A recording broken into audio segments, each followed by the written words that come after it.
Today we have a question regarding CRO, and that is, how often will you run tests and how large of a sample set do you look at to determine winners?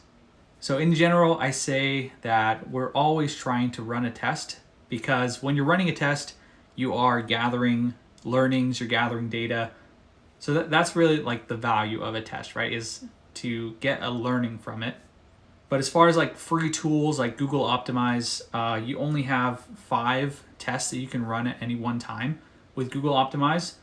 And then also as a general rule, you don't ever want to run 2 tests on the same section of a page at the same time, because they'll conflict with each other and the data won't be as clean.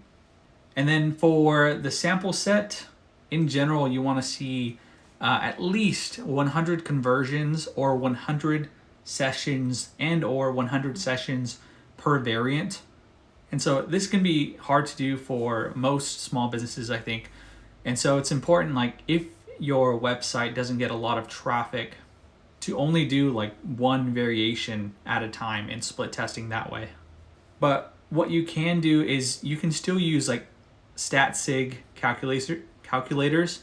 So that's statistical significance. You can find them on Google, and you can put in the number of sessions you have and then the number of conversion events that you have for the original and the variation, and it'll give you a percentage that you could be confident that these results would hold like moving forward, right? So if it's 95% statistical significance, 95 out of 100 times, this would be the result. It would be leading over the original, for example.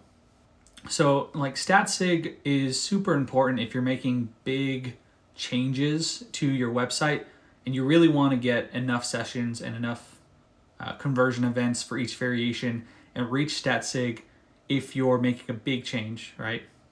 And so those kind of calls are hard to make for smaller businesses that don't get a lot of sessions. So if you're not hitting those minimums, you probably want to use split testing, A/B testing to more make like informed business decisions and not like 100% bet on these changes. Even if it's like 99%, 100% StatSig, if you only have like 10 transactions, there's still a lot of variation that could happen at other steps of the funnel. So it is also important, this is another video, but it's also important to look at different KPIs from different places in the customer journey for tests, and it just depends on the test. But I hope that answers how often we run tests. All the time, and then how large of a sample set, 100 transactions and or 100 sessions per variant. And I'll see you guys in the next video.